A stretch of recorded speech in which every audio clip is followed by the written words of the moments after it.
Just reset. Don't worry about it because it's not up. So reset. That's all. It's not up at all. It should have been up way a while ago already, and it's not. Huh? Okay, that's fine. Whatever. Reset, dude. It's not on right here. See? All right. Here we go. Here we go. Finally. What'd you do? It took like 8 hours for it to come up. Good. Jesus. It just, you know. Yeah, well, but the listeners were up already. Omar's been up. Omar, what? You're like dude. Were you like a gunfighter in the West? Omar Lopez is Quick like draw. no. It Draw. says, dude, he has it from 11:57. How come I didn't get it till 12:02? It's freaking crazy. Delayed reaction, bro. This is terrible. Anyway, so there we go. We're on, which is good. It's game day. It's finally here, which I can't wait. Inter Miami taking on Orlando City. And, this game became even bigger in the sports landscape. Do you know why? You have any idea why? Well, other than the fact that, like, we're the first out in North America, Nashville and Chicago were scheduled for 10:30 tonight. Yes, I saw, yeah. Canceled because obviously Chicago's out. When you said we're the only, I was like, there is a game at 10:30. No, there isn't. Not anymore. And so this is the only game in the league and in every league in this country because obviously the other leagues haven't even started playing yet. The MLS is the first one back, which is cool for us because at least now we have we have a game now and we have another game on Tuesday, then we have a game on Sunday. So we're going to have, 3 games in 2 weeks pretty much, which is, it's pretty cool. So we'll get a lot of action. Those of you out there that maybe are borderline fans, you can get on board. Those of you that don't like it, maybe you give it a chance. I mean, it's not like there's anything else going on. And don't forget, and we do have a dog in the fight. Yes, that's right. It's your team. And don't forget, download the Inter Miami app. You can go to my Twitter page, my Facebook page. You can grab the link there if you want.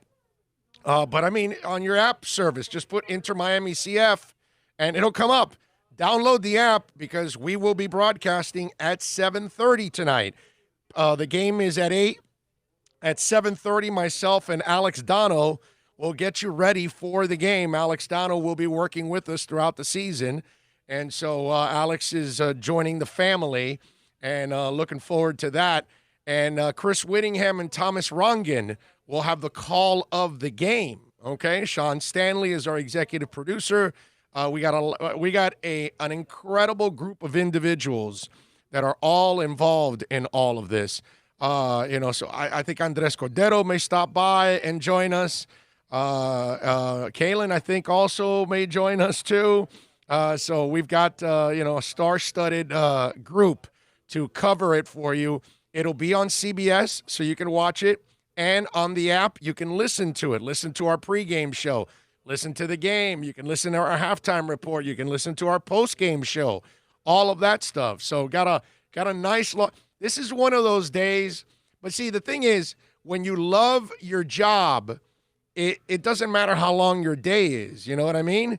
So whether I started early in the morning to prepare for this and then it continues through the broadcast tonight, it's one of those that on the way home I'll probably feel it. But today it's one of those days where it's really exciting because, the league is back. We get some sports also, another chapter of sports. We've had some golf. We've had some boxing. We've had some MMA. But we haven't had team sports yet. And this is now the beginning of team sports coming back. And the good thing is that they're in the bubble. And I think you have a real shot at giving people some entertainment and you playing your season if you're able to maintain everybody in the bubble and maintain the integrity of the bubble, too, at the same time. So we got Inter and Orlando City. And I don't know how many of you out there have been watching about this, but the Orlando fans are downplaying this whole rivalry thing, which, by the way, they're kind of right. There is no rivalry yet. Now, there's a rivalry between Miami and Orlando. There's always been, And I know for them it's kind of been frustrating because on the basketball end, they had all the luck. Miami's had all the skill. You get what I'm saying? You know, Pat and not Pat Riley, but Pat. Damn, what's his last name? Now I brain farted. No, man, the GM, Pat something, the guy that always won the lottery. What's his name? Anyway, he's a really good man, an incredible human being. I think he's adopted like 400 kids. Seriously, like he is an incredible individual. Okay, I will say that, and I know they had the rivalry and all that stuff, but Miami has been the more successful franchise by far. They never won the lottery, but they've won 3 championships already. So that's a huge difference. They won the lottery twice, yet they have never been able to capitalize on anything that they've won and win a championship where Miami has. So that's kind of been frustrating, I think, for Orlando, that they came in first, right, into the league before Miami, and yet Miami went on to have more success and continues to be a better franchise year in and year, even though Orlando kind of beats them a lot lately. Who is it, Pat? What is it? Weren't we in before? Us and Charlotte were in, and then the Magic came the next whatever. year. Was it Pat? What is it, Pat? Did you get it? No. It says the current guy. Okay. You know you do, bro. Wikipedia and go Orlando Magic, and then they'll have the history, and his name will be all over it. Somebody should, one of you out there should give me the damn name too. That's watching right now. What's his name, man? He's such a good man. Pat something. Forgot his damn name. I could see the square with the gray hair, right? The square cut. Anyway, so all you got to do is look for Pat, bro, and it'll come up. So Mark McIntyre says, big day for Big O. Now, big day for Inter Miami. Okay, not for me. It's not about me, dude. Okay, it's I'm just along for the ride. Pat Williams. Pat Williams. Wow, what a name to. How do you forget Williams? Like, really? Williams? Wow. Okay, let me forget Garcia, too. Holy crap. As common as that is, now Pat Williams came in. Thank you. And Thank look you. at the shot. He's kissing the. No, the guy had the magic touch. No, you got to give him credit, bro. He won the lottery a couple times. I mean, whatever he did it right. But Miami has always been the better franchise and has had all the success. So now fans are kind of downplaying it, and I think they see what's coming. Okay, because Orlando City has been a franchise that has always been on the brink but never gets over the hump. Not championship. I'm just talking playoffs. I'm just talking about doing something that matters in the MLS. You know, they've gotten close, but they just don't get over the hump. In comes Miami and Beckham and company, led by Jorge Mas. And you know Jorge Mas is not going to have any of this. There's not going to be any mediocre here with Inter Miami. There's not going to be any floundering. There's not going to be any let's just get by type of attitude with Jorge Mas. Jorge Mas is in to win, to dominate, and to make the Inter Miami brand a worldwide brand. Forget about the vision on that team or on this team, since I work with them. It's not a local level. It's not a national level. It's an international level. And that's what he wants to make Inter Miami, is a brand that is followed and loved internationally. Okay? Not just here in Dade, Broward, Palm Beach, Monroe, Collier, St. Lucie counties, all that good stuff. Any of our friends out in the West Coast and want to come on over, join us. Okay, yeah, we want those fans, but we want the national fans and we want the international fans. Because that's what soccer is all about. Barcelona's got fans all over the world. I'm one of them. Arsenal has got fans all over the world. I'm one of them. Those have been my two clubs forever. Okay, so, everybody has, that follow soccer, has clubs that they follow that they like. And so this is what we want to make Inter Miami. And that's why I think the people in Orlando City, they see that. And I think they see Heat magic all over again. They see, okay, wait a minute. Now, we came in first here. We had a few years to establish ourselves. Here comes Miami, and they're going to start stealing some headlines. And they're going to start making an impact on the pitch way more than we have. Because Orlando City's got the fan base, got the stadium. They've had everything. They even used to have RGM. Now they don't. And so they have been able to build up something but never really do anything. And I think that's what's going to be different here. I think those of you that are borderline, you're going to get on board. Those of you that are already fanatics and you love soccer like I do, you're in heaven right now. And when you see what we're doing at Inter Miami, okay, we're going to, this month during the tournament, we're going to broadcast all the games. Hopefully, I'm pretty sure by the end of the tournament's done, our radio station will be built. And then we're going to have soccer talk all day long and probably into the night too, because I've got some ideas that maybe we're going to be able to add even more programming down the line. So this is going to be a lot of fun, man. And for soccer fans, they've always wanted a home and they don't have one. Now they're going to have one.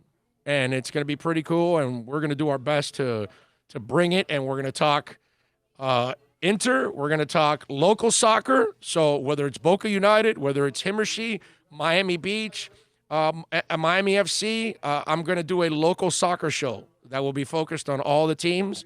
We're going to talk internationally about every league. You know what I mean? That's the beauty of soccer, that there's leagues all over the world. There's only one NFL, but when you talk about soccer, there's 5 major leagues that you can talk about. You know what I mean? So it's actually really cool. You can talk about the Bundesliga, and then you can talk about the Spanish Primera League, and you can talk about the Premiership. You know what I mean? And La Liga, it goes on and on and on. And so it's going to be a lot of fun. So those hardcore fans, and then those of you that have never really gotten into soccer, I think now if you give it a chance and you give yourself an opportunity to watch it and appreciate it, and now that you have a dog in the race, your team is in it. Now you've got something to root for. I think it's gonna be cool, because I'll tell you, as much as I like soccer, I follow the MLS very casually. Like I need to do I'm doing serious catching up behind the scenes now. I'm reading up on everything. I'm watching everything now, MLS, because I'm trying to catch up. Why? Because when we had the Fusion, I was all over it. I knew everything about the league, every player, everything going on, every coach, all that stuff. I don't do that. I don't have it now. I don't have that knowledge yet in my head. I got to get back to that. But having Inter Miami motivates me. When we lost the Fusion, and I was where we're at tonight, I was on Commercial Boulevard with a couple hundred other Miami Fusion fans, and we were picketing, trying to save the team. And we knew it was kind of a dead deal. We were hoping that some owner would step up, but the league had just given up on Tampa and Miami and folded it. And that really hurt me, man, because I was there with the Fusion from the beginning and working with them and working with all the great people. Gabe Gabor, who, I deal with a lot. He's with the MLS, and he's there now in the bubble. And he's been tweeting out pictures from back in the day with the Fusion, 20 years ago. And there were so many great people that were involved. And it hurt when we lost the team, because we knew that we had something special, but we had a terrible owner that didn't know football. He didn't know soccer at all. And we had it going with Ray Hudson and Doug Hamilton, and the late Doug Hamilton, the late great Doug Hamilton, an amazing individual. We were going to be pretty special, man, and he pulled the plug on us, and that hurt me. That hurt me to a point that I lost a lot of interest in the MLS, and I found myself casually watching it. When Portland came around, it brought me back a little bit, and the Timbers were the team that I would follow. And then obviously the Orlando City, I rooted for Orlando City a little bit too until we got Inter, but now that we have Inter, I am extremely motivated now, because we've got our own team, and the best part is we got great ownership, man. I mean, when you've got great ownership, you can feel good as a fan that you're headed in the right direction. And that's the beauty of Jorge Mas. He is a maniac. He wants to win, dude. He is driven. Those of you that love baseball, you know we lost out on an opportunity of having a great baseball team with that guy owning it. So now his energies are going to move over to soccer, which I told him this already. I said, I got to tell you, I know you love baseball, but this became a blessing in disguise. Because 20 years from now, baseball is not going to be where soccer is. And what you purchased a team for now is a fraction of what you're going to be able to sell it 20 years from now, or your family down the line, your kids down the line. So I think, it's that saying when people tell you, everything happens for a reason, you'll be fine, and you're pissed at the moment, and you're in the middle of it. And it's true most of the time that things happen for a reason, because hopefully the next door that opens after this one closes is better. But you don't believe it at that moment. And obviously, Jorge Mas had to have been devastated that he couldn't get the baseball team, which didn't make any sense selling it to Jeter over Mas, because Mas is the local guy. And that's really what you should go for in every league. If you can get great local ownership, then, dude, you got to do it. Because those are the kind of people that bleed the town. Look at Mickey Harrison. He's not going to have an embarrassing Heat product, dude. He's got his boats right there. He's Miami. Stephen Ross spends like it's going out of style. He hasn't won yet, but dude, why does he spend? Because he cares about Miami. He saves the tennis tournament. He cares about Miami. So when you have people that are actually tied, look, we had Billy Lewis and Chaffel and Cunningham, right? They weren't from here. They didn't care about us. Loria wasn't from here. They didn't care about us. You get my drift? It's hard to pick ownership groups that are not connected to your community, because it doesn't mean anything to them. But to Jorge Mas Tech, everything that goes, he is Miami.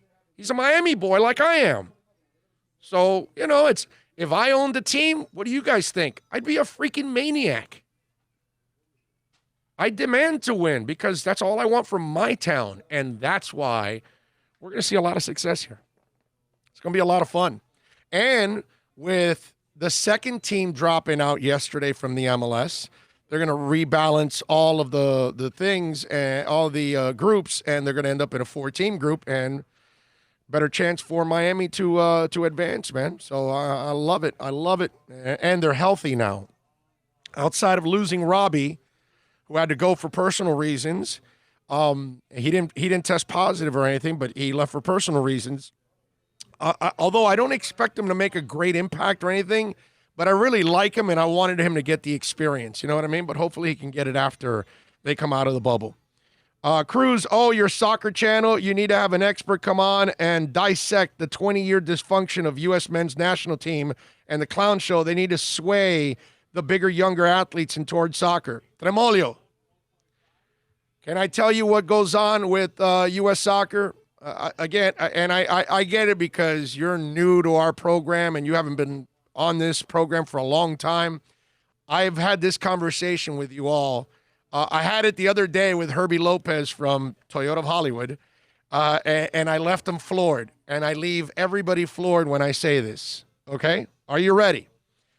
The lazy thing that you get in soccer from an American person, and what I mean by American is any of us that are here, okay, in this country. But I always get the phone calls, I get the tweets, the texts, somebody walking up to me, dude, can you imagine if LeBron or Michael Jordan played soccer? And yeah, okay, maybe they would be really good at soccer. But let me explain to you something. How many 6'7", 6'8" soccer players are there?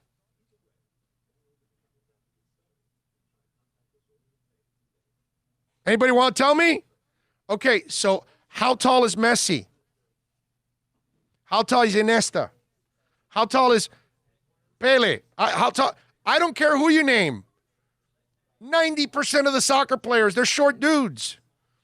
Listen, in American sports, you can't play short. Yeah, there's Danny Woodhead, and there's a Dustin Pedroia, and all of that stuff. Okay? And that's rare. There's 5 or 6 of them in all of American sports. Let me ask you something. All of us, Tremolio, Brooklyn Rob, Man of 1,005 Holds, Bro Marshmelly, everybody here. It doesn't matter. All of us that grew up, dude, didn't you have short athletes that were phenomenal athletes in your neighborhood? They were some of the fastest people in your neighborhood. So let me ask you something. Where the hell are our short athletes? Because they can't play football, basketball, baseball, or hockey. Okay? I'm sorry. The 5'5", 5'6", 5'7", 5'8", 5'9" guys don't play American sports. They go become a lawyer, a doctor, a UPS driver, a broadcaster, a teacher. They become everything else except a soccer player. Everybody has it. We all had a 1, 2 guys in our neighborhoods that were phenomenal athletes. You always wanted them on your team because they were dominant in Europe. Now, when they go to the pros, they can't be as dominant. It takes really special short people to make it in American pro sports. Okay? But in soccer, they're all short, dude. All of them, practically. All the great players are short. And yet our short American players don't end up going to soccer. They end up becoming everything else in life. They give up on athletics. Now, that's because we have been programmed soccer. Ew. Right? And now it's changing. Okay? The sport has grown.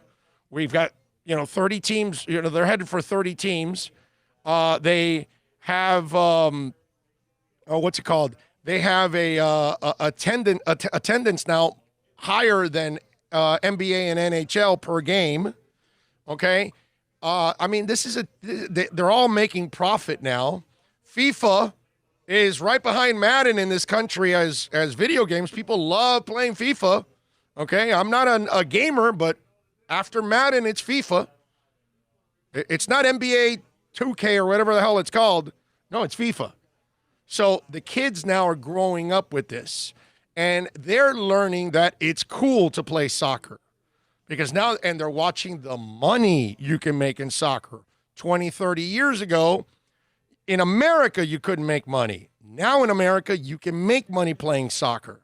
But some of these kids are also looking at it going, well, dude, I'll play in Germany. I'll play in Italy. I'll play in France. I'll play in England. I'll play anywhere. They're making a lot of money. So it becomes a little bit more sexy. So this cycle now is going to change. You want U.S. soccer to get great? Dude, let's get our best short athletes to join. It's pretty simple. It's pretty simple. Just think about it. Think about what I'm telling you. Short American athletes don't end up going anywhere. Okay? They end up becoming you and me.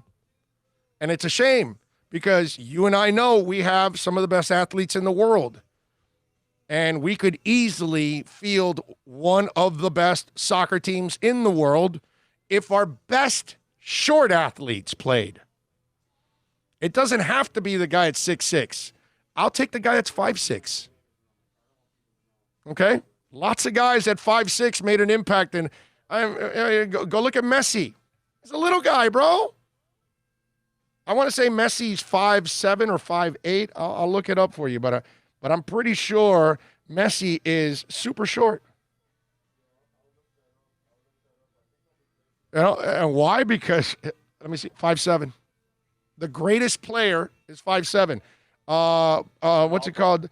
What's the name of the cokehead from Argentina? Maradona.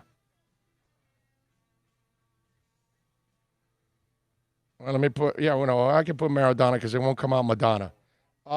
He's 5'5".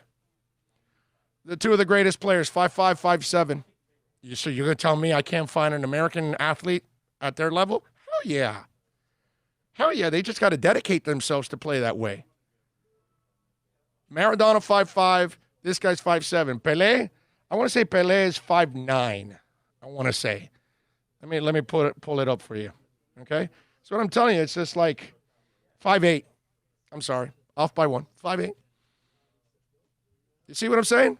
It's amazing. And every time I bring this up to people, they sit there and they go, wow, you're right. What happened? Where are our short athletes? Ronaldo's a freak. Right. Yeah. He's 6'2". Yeah. One of my favorite I was players. gonna say most of the guys are 5'6", max 5'10", right? One of my favorite players played for the Netherlands, Patrick Kluivert. And Patrick Kluivert or Kluivert or whatever you want to call him, 6'2". Right? That's what I was going to tell you. They're ginormous. That's ginormous. He was one of my favorite players back in the day to watch. He was a really, really good player. And so, you know, there are some that are tall, but not a lot. And I start picking out the greatest ones of all time, dude, they're short, bro. They're short. It's weird. How tall is our kid? Oh, Chelsea. I don't think he's that tall. What's his name now? I'm forgetting his damn name now. Pulisic. Pulisic. Yeah. Pulisic, I don't think is even 5'10". He's 5'8". Yeah, but that's normal. He plays. He's normal. Bigger. But you know what I mean? When he gets, yes. When they made the bad pass and he blew by. Yes. That last, he looks like he's a deer. Yeah. The stride. Yeah. The height is not something. Now, if we're gonna play European football and we need that big guy in the box to head it in, yeah, you want a tall guy, because obviously a tall guy jumping up in the air, but that's one spot. You know what I mean? We had that for a while. Brian McBride, he was tall, and we've never replaced Brian McBride, ever, at all. Never replaced Brian McBride, 6 foot. That's huge. But that's the greatest American player we've ever had around the box. And we've never replaced it. We don't have anybody like him. Again, we haven't had it since. Since those 90s teams, nobody's replaced Brian McBride. But that's kind of what it is. It's weird, man. Short American athletes don't play soccer. And I've been talking about this for years, and I have said, man, I pray the short American athlete wakes up and starts playing soccer, because if you do, we're going to have a world-class team. I'm telling you, man. Doesn't small players put team at a disadvantage for set plays? Dude, are you watching Messi? Did you watch the game on Saturday? Now, Call of Duty, do you know soccer? That's the thing. If you don't know soccer, then, I'm kind of discussing this, and, it's kind of I'm a hamster in a cycle. Dude, I'm trying to tell you, size doesn't matter in soccer. It only matters in one position, in a set piece, and the guy in the air. That's it. Corner kick. Yeah, you're gonna have one guy. But if you watch Messi on Saturday, he was a part of every goal. His passes were they were Magic Johnson with a foot. Okay? I mean, the anticipation, the touch, sick. Not only can the guy score 4,000 goals, he then sets you up with everything else, because he brings all the attention anyway. I mean, it's Messi. I'm telling you, a short has nothing to do with soccer at all. At all. I don't care. Height is nothing in soccer. And even that, you can still be a good player in the air around the box. You got to use angles. That's all. Okay? You don't have to always out-jump people. Why don't hockey teams have sumo wrestlers as goalies? No, I like that. It's time to break out the Miami Toros flag they used to play at the OB. Oh yeah, I got a Toros jersey, man. Got it at home. I got to wear that Toros jersey one day. See what we got here on the roll call. By the way, Omar's in, Raging Dolphin Maniac, Clee Torres, Gus 1388, Julius 305, Ian from Brooklyn, DJ Gallagher, Troy Ortiz, Martin Leiden. Martin, what's up, baby? Martin, we're gonna do an EPL show eventually on the station. Kelvin Smith, big old man. I got some dumbass friends, bro. I got friends who are trying to tell me, since I was alive during Miami Super Bowl wins, I cannot claim those rings since I didn't watch it live. Yeah, tell your friends to stop smoking. I can't say my team has 2 rings. Well, hey, what can I tell you, bro? Your friends are kind of full of crap. My Dolphin rep called me today telling me that as of today, they expect near full capacity. These people on Earth too. Yeah, that's there's not going to be no full capacity, bro. I mean, look at we went over 900 deaths yesterday. We went 55,000 cases. I mean, it's hospitals are running out of beds. ICUs are getting packed now. Get out of here, bro. What do they figure? Like the stats that we're getting now are the ramifications from 2 to 3 weeks ago? Yeah, everything. So all the protesting, the right. Trump rallies, all the idiots stuff that's been bad pools. that we've seen over the July 4th weekend, we won't see the ramifications Yeah. for another tour. So this is where we're going. This is not stopping. No. This inertia is just going to maybe get worse. Yes, of course it's going to get worse because if you keep giving people freedoms, they will take advantage of the freedoms and do stupid things. So it's just the way it is, man. There's many types of soccer styles. Yes, ticky-tacky passing games. It's best to have smaller players, but there are many other styles. Tremolio, it doesn't matter where there are many other styles. Most of the great soccer players are short. That's just the way it is. You know what I mean? Not all the great soccer players are tall. There's a few, but not a lot. Most of them are small. The tall are the exception. Yeah, they're not the rule. Yeah. They're all small, dude. And that ticky-tacky that he's talking, I think 90% in the history of soccer, they're small. They're not tall. It's very few guys that are actually tall. Germany, right? That control the ball. Well, no, yeah, but they play in the air, and they have taller guys. But in Europe, they play a little bit of a different game. But again, it's still, you look at most of the impact players, they're not really tall, man. Hi, everyone. I like that shirt today. Can I get one to support? I do not follow soccer. Yeah, man, I'm sure that you go to the Inter Miami website and you can purchase it. They've got all kinds of really cool shirts, actually. So yes, yeah, you definitely can purchase that. Or go to Caneswear. Caneswear is loaded with all kinds. If you want to watch, look, tonight you need to get something to cheer on the team. Do it. There's a new ring I added for game days. I don't know if they can see that. I won't be able to tell until I see it on the camera. There we go. Nice. Yeah, baby. Little soccer action today. We're ready to go. Do you have a backup shirt? Yes. Of course I have a backup shirt. Just in case. Of course I have a backup shirt. I am ready to go, baby. I am ready to go. I have to say that I'm surprised that you don't have a Inter Miami mask. They don't have one like this. Okay, right. I have an Inter Miami one, but it wraps around. Like the one that Sean had on yesterday. Yeah, I have a UM one in my car that I got. Yeah, I have a UM one, but I can't wear it because it impedes. For broadcast purposes. It doesn't. It's a pain in the ass. The other two, this kind of mask, the N95 mask, they're not. They muffle the sound. This one doesn't muffle the sound. It gives me a little protection, and at least it allows me to do the show. You know what I mean? So that's why I have to write out this way. And it's a hell of a fashion statement, by the way. Yeah. Well, I mean, that's what hey, man, listen, if we're going to wear masks all the time, then I'm going to be stylish when I wear my mask. I'm going to wear something that's actually somewhat, and I want something that's me. Almost sport. So it's got to be something rock or it's got to be something sports. And so obviously I got a UM one. I got an Inter Miami one. I bought a Dolphin. I forgot which one of you out there sent it to me, but thank you very much. You sent me the email on the Dolphin one. I bought one of the two you sent me. Old logo, obviously. Yes. Oh, yeah. I would never. How did you find that? I don't know. They sent me the logo. Wow.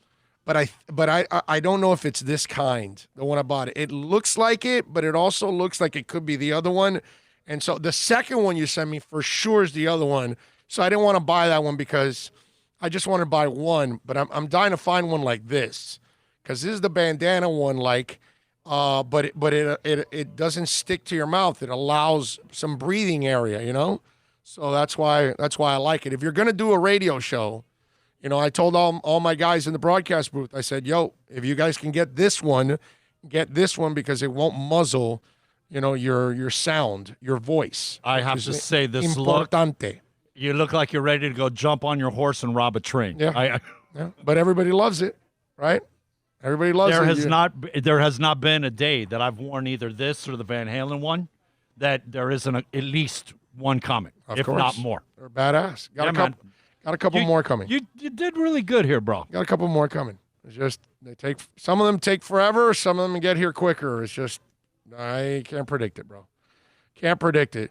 Do short soccer players have an advantage over tall players? I don't follow soccer at the moment.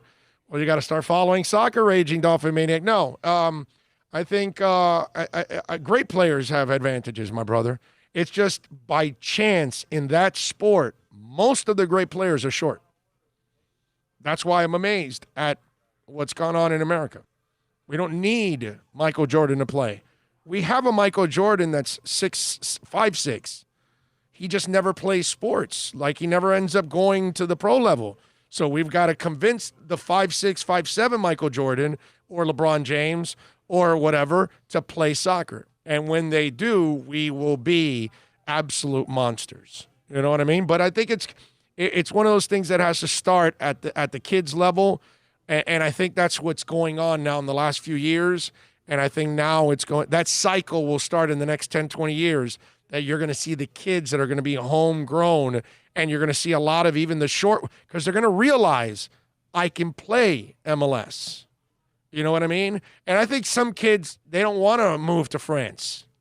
You know what I mean? Now they're going to have an opportunity because the MLS continues to go upwards.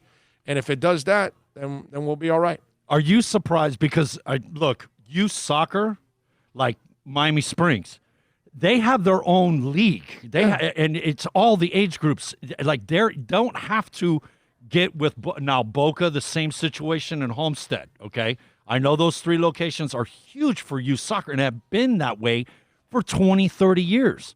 Does it surprise you that our professional and our national teams, that the youth numbers haven't transcended to actually us being better from a national standpoint? I am, but I think it's because they get to a point where when they get to adulthood, they drop soccer. I think that's changing now. And that's what the Pulisics are doing. And it's very important that Pulisic does what he's doing. That kid is a stud, man. Yeah, but the American kids are going to see that, and they're going to see he's 5'8", and they're going to go, okay, well, you know, I can do it too. And they can. So I think that will end up changing. Let's take a quick break. It's already 12:39.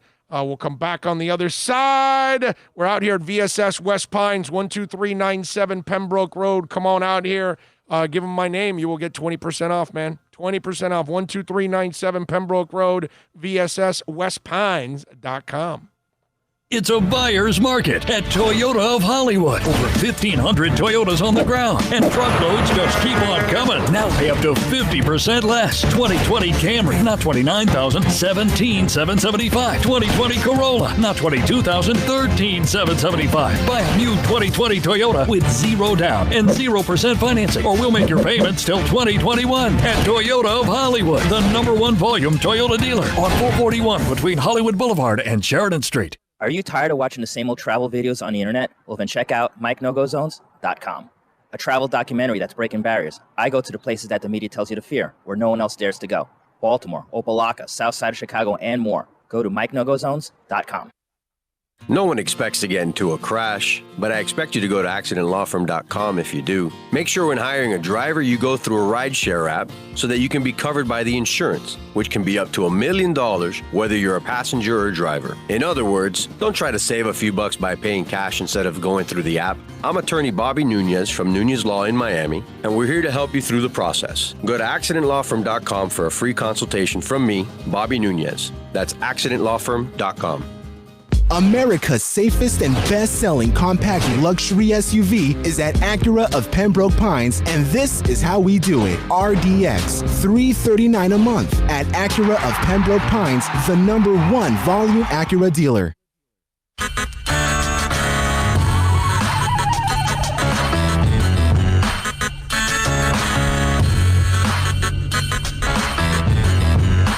This is the Big O Show. This is the Big O Show. This is the Big O Show.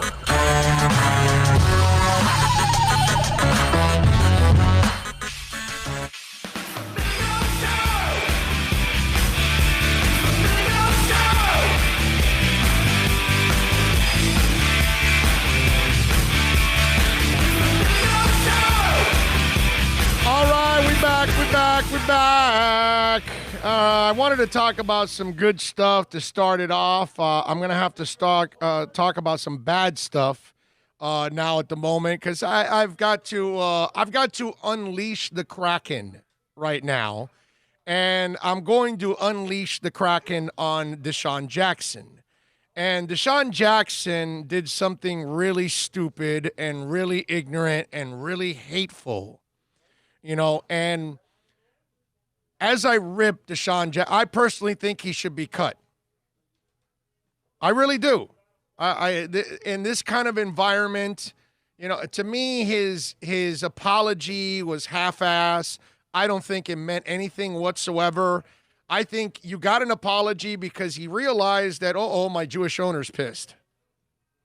Basically. And I had some guy on Twitter go to me, well, were you that pissed at Riley Cooper? And I go, dude, I'm pissed at everybody that spews hate. You know what I mean? And where Deshaun Jackson has to understand that he's a freaking moron. And look, here's the thing. I want you guys to understand this.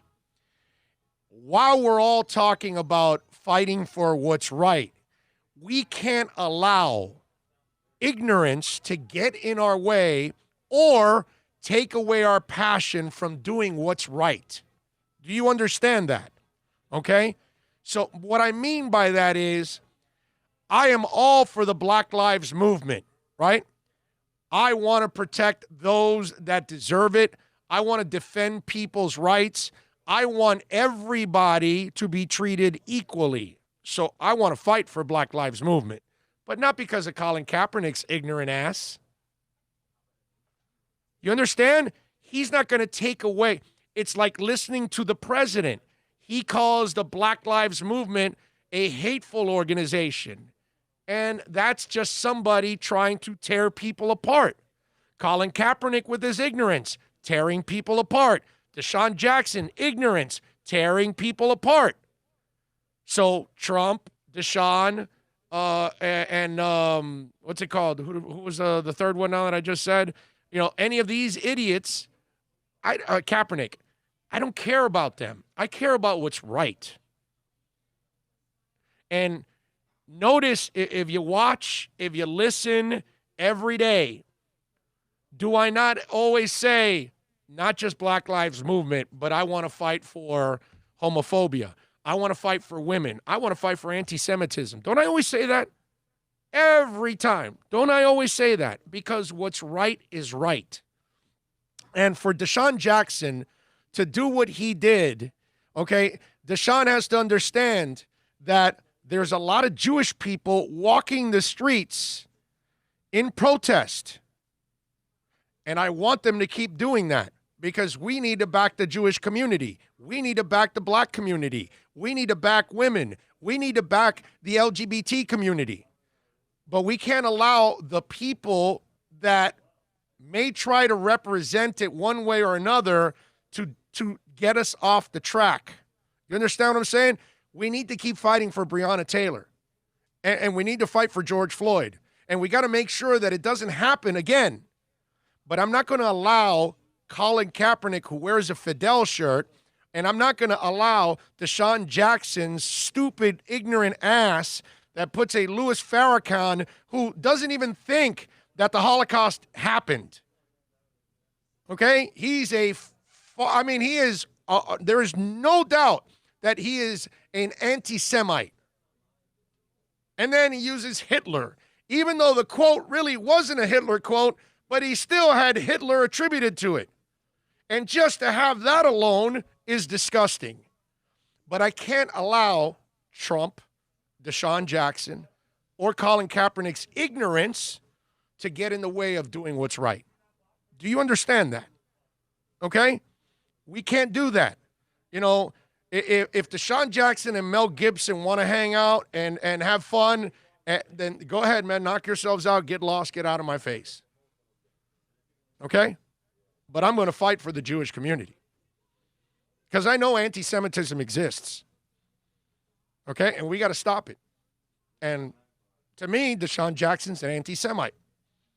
I know that if I was Jewish, that's the only way I would feel about Deshaun Jackson right now. And these are the things that did you see those 5 guys that held down a black guy that they wanted to, beat and they were trying to get people to walk away, but what happened? White people stayed around and said, no, we're filming all this. You better let him go. And they had to let him go. Now let's hope we find those 5 people and jail all their asses. But there's hate all over, folks. There's bias all over, okay, from the top down. But we can't allow them to derail us from what's right.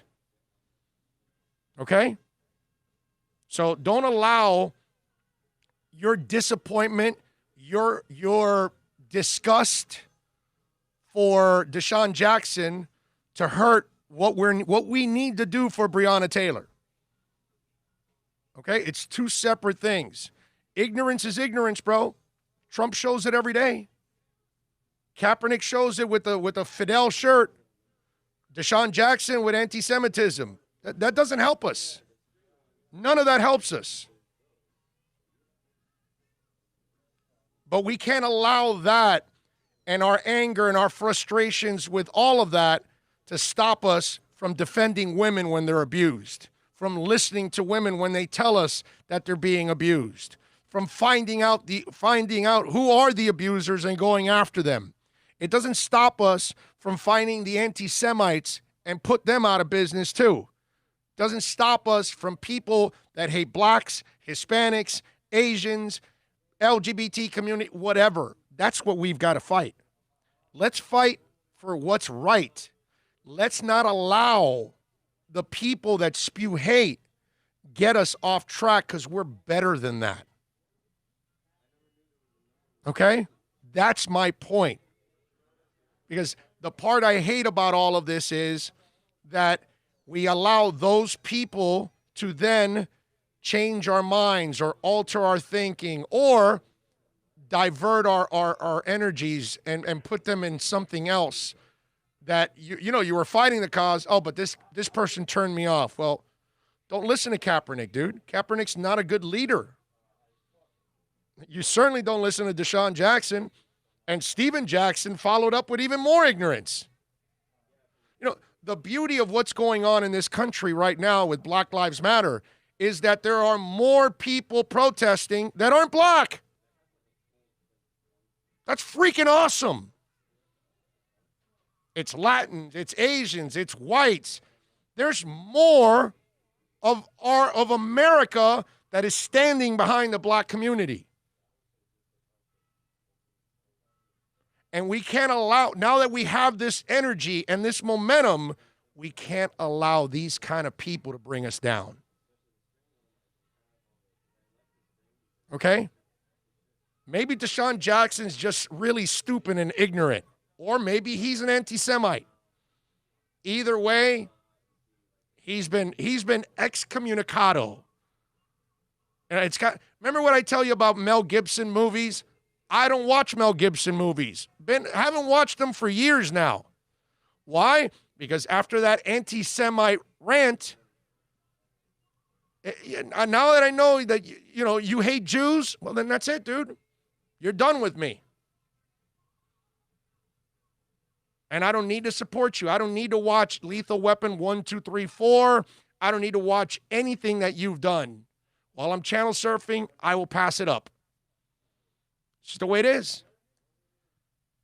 But do not allow ignorance and hate from others, because that's what we're trying to overcome. That's what we're trying to educate. That's what we're trying to expose.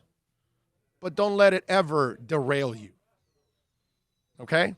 Because what's important is making sure that what happened to Breonna Taylor doesn't happen to anybody else of any color, of any nationality, of any sex, but especially what's been going on in the black community. Don't allow Deshaun Jackson. Don't allow Colin Kaepernick. Don't allow Trump. Don't allow people that are spewing hate to get you off track. We're on the right track now, finally. All right, 786-322-1105 if you want to get in on the accidentlawfirm.com text line. That's 786-322-1105 if you want to get in. If the Eagles release Jackson, then they are hypocritical for not releasing Riley Cooper. Yeah, exactly. But they should release both of them. You know? But in this environment, you should release them. The problem is that they were tolerating all of this stuff. It's not just Riley Cooper, plenty of others. We tolerate hate, bro. We're not tolerating it anymore. You know, that's the difference. That George Floyd incident is the watershed moment in our country where we said enough's enough already. And now it's different. And now you're not going to get away. Now, see, the thing is, what you have to understand, Matthew, how many things are they going back now on? I mean, Jimmy Fallon had to apologize about blackface jokes that he made when he was with Saturday Night Live. So it's becoming a retroactive thing, right? I mean, they're going back and they're finding stuff that you did back in the day, and then they're holding some YouTube star, some redheaded kid. I don't know anything about the kid, but apparently he's making tons of money on YouTube. And he had a hateful rant a few years back, and they brought it back. You know why? Because a few years back, 10 years back, 20 years back, 40 years back, it got swept under the rug. It's not getting swept under the rug anymore. That's all. So it's not a Riley Cooper thing. It's an entire societal thing that went on then. And now it's not. And now they're not going to tolerate it. Now they're going to expose it. Now you're going to pay the price for it. Now you're going to pay the price with your career, whatever it is. You saw the guy in the Costco. Did you see the guy in the Costco attacking the woman that was filming him because he wasn't wearing a mask? He got fired.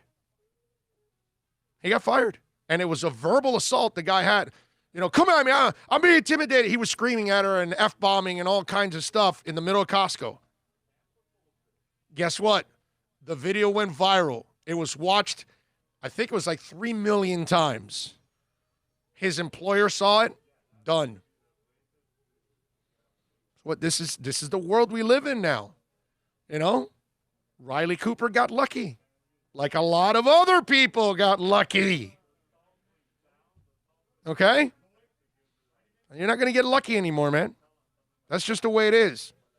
And we can't allow people spewing hate. It's not right, man. It's just not right.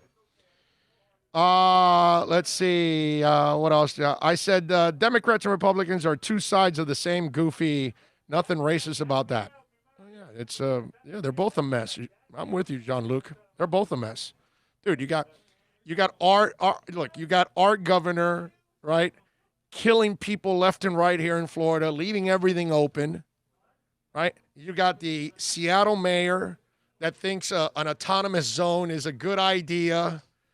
Come on, dude. I keep telling you this. The extreme Democrats and the extreme Republicans are the ones that screw everything up.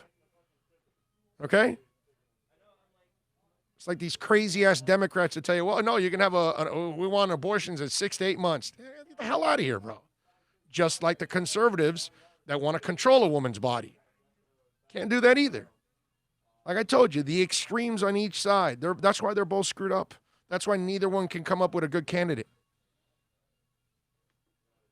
But if you don't want to be objective because you're a hardcore Democrat or you're a hardcore Republican and you're not willing to take a shot at your own or whatever, I can't help you, man.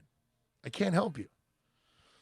Thank you for, of course, the super chat. Nico Jones says, stop all the hate and those that preach divisiveness and destruction. We are the United States of America. Love. Damn right, Nico. Love it. Appreciate it. What? Super chat. No way. Yes way. No way. Yes way. They were fantastic. Super chat. There you go. Thank you. Appreciate you, Nico. Thank you for chiming in and supporting us like you do every single day. Oh, you are wrong. Conservatives do not want to control women's bodies. They do not want to pay for it.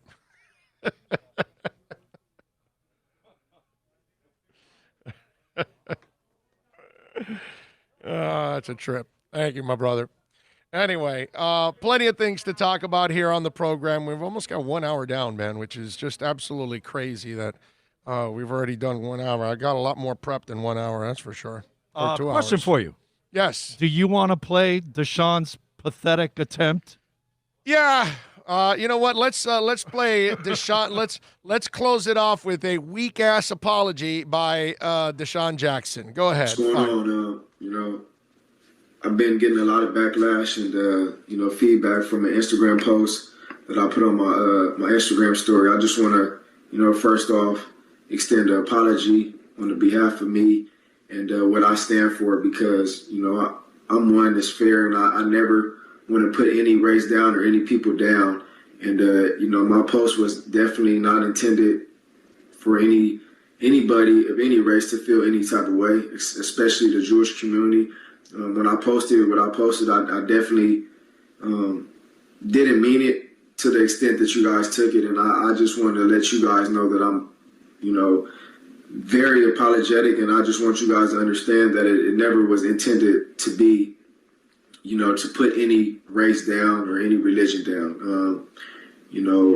I post things on my story all the time, and, I just probably shouldn't have never posted anything that Hitler did, because Hitler was a bad person, and I know that. And, I was just trying to uplift, African Americans and slavery and, just enlighten my people. So on behalf of myself, I just want to let you guys know I apologize. I didn't intend any harm or any hatred towards any people. I'm for one, I'm for love, and I extend it every day. People that know me know I have no hatred in my heart, and I never try to, put another religion down to uplift my religion or my race. So, from the bottom of my heart, I just want you guys to understand that, and it's coming from me and my feelings, and, I just hopefully everybody respects my platform, my opinion, to try to just enlighten my people. And just let everybody know that there's no hatred involved. So I hope you guys understand that and realize, Here's a guy that, put out, Hitler said because of white Jews knows that the Negroes are the real children of Israel, and to keep Americans secret, the Jews will blackmail America. They will extort America. Their plan for world domination won't work if the Negroes know who they were. The white citizens of America will be terrified to know that all this time they've been mistreating and discriminating and lynching the children of Israel. I mean, it just, he's got Hitler said. It just, you're trying to unify people. Dude, Hitler and Farrakhan are not the people you use to unify.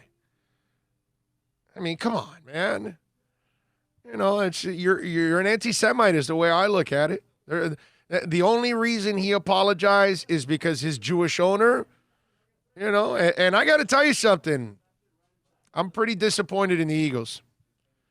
That there's, you're telling me that it's more important for you to win a couple of football games than have an anti-Semite on your team.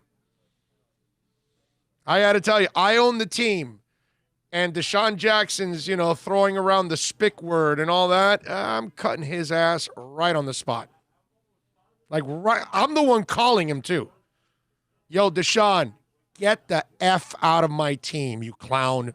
Boom. Okay?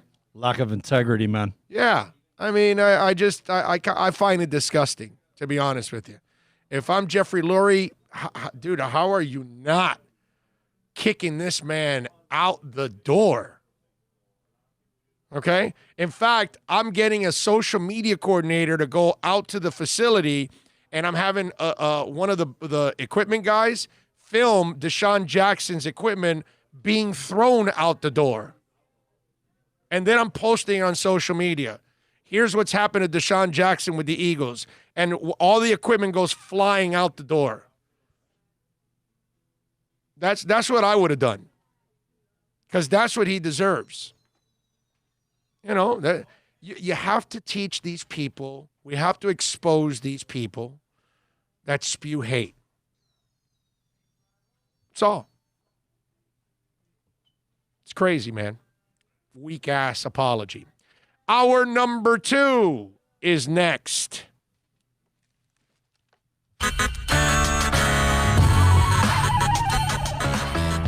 America's safest and best-selling compact luxury SUV is at Acura of Pembroke Pines, and this is how we do it. RDX, $339 a month at Acura of Pembroke Pines, the #1 volume Acura dealer. No one expects to get into a crash, but I expect you to go to accidentlawfirm.com if you do. Make sure when hiring a driver, you go through a rideshare app so that you can be covered by the insurance, which can be up to $1 million whether you're a passenger or a driver. In other words, don't try to save a few bucks by paying cash instead of going through the app. I'm attorney Bobby Nunez from Nunez Law in Miami, and we're here to help you through the process. Go to accidentlawfirm.com for a free consultation from me, Bobby Nunez. That's accidentlawfirm.com. Are you tired of watching the same old travel videos on the internet? Well, then check out MikeNoGoZones.com, a travel documentary that's breaking barriers. I go to the places that the media tells you to fear, where no one else dares to go. Baltimore, Opelika, South Side of Chicago, and more. Go to MikeNoGoZones.com. It's a buyer's market at Toyota of Hollywood. Over 1,500 Toyotas on the ground, and truckloads just keep on coming. Now pay up to 50% less. 2020 Camry, not $29,000, $17,775. 2020 Corolla, not $22,000, $13,775. Buy a new 2020 Toyota with 0 down and 0% financing, or we'll make your payments till 2021. At Toyota of Hollywood, the #1 volume Toyota dealer on 441 between Hollywood Boulevard and Sheridan Street.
We take you till about 2 here on the program. If you want to get in, you can reach out to us on the accidentlawfirm.com text line 786-322-1105. That's 786-322-1105. Ron from Michigan says, good afternoon, gentlemen.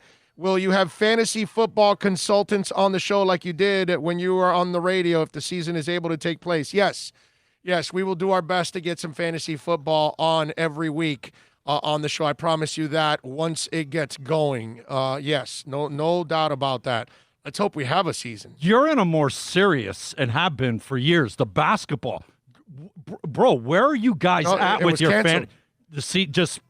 They couldn't do it because it was canceled. Yeah. Do you lose your rookie keepers, that 3 or 4? No, you lose a year. Okay, so the year does count? Yeah, we've kind of played almost the whole season. Okay. We were right on the brink of the playoffs. I'm just saying because of the fact that... Only a couple weeks left, yeah. Because of the fact that the fantasy didn't have... but we played maybe the whole year. You would get your year of... I don't know. I don't know if he's going to do that, but I think we... Because if they take away the year, how do you lose the year? It's eliminated. Crazy, yeah. You know what stinks, man? I was like third, but I was like scoring like the last 5 weeks. I had like the high score each week, like I was coming. And for it to end, man, I was on the brink. It is what it is. Armando says, I'm an Eagles fan, Big O, and those Deshaun comments were absurd. As always, if there's a special teams guy, he's likely cut on that spot. Dope shirt and face covering, bro. Thank you. Appreciate it. Thank you. We got a little it's Inter Miami today, man. We gotta sport the colors today, man. We gotta get ready for the match. Can't wait for it tonight. What's it called? I wanted to, we got a bunch of things that I want to talk about. Just a little bit off of the beaten path. Did anybody see Madonna share a topless photo? And I got Is this an old photo or a new photo? No, brand new. 61 years old. She just put out a photo, and it's topless. And, I just want to say, I just want to tell Madonna that she's no longer the material girl. When I was in high school and she was pumping the floor on the MTV Music Awards in that wedding dress. Like a virgin. In that wedding dress, she was smoking hot, dude. Okay, I got to admit, I had a thing for Madonna back in those days. I thought she was smoking hot. She had it going on. But she's 61 now. And she looks, 61. I know she's like in good shape, like she's skinny, but her body doesn't look good. She doesn't look good anymore. When you're 61, you should kind of stay covered up. You know what I'm saying? I mean, you're 41, you pretty much need to stay covered up already at that point. But she's 61. She's not a boy toy anymore. She's not the material girl. Okay? She's a used bag, not a material girl. Remember, she hit life hard, bro. All right? This woman partied. This woman, had sex like a porn star practically. All right? So, the odometer went around a couple of times. I'm just saying. Madonna, hide the pictures. Stop scaring the kids.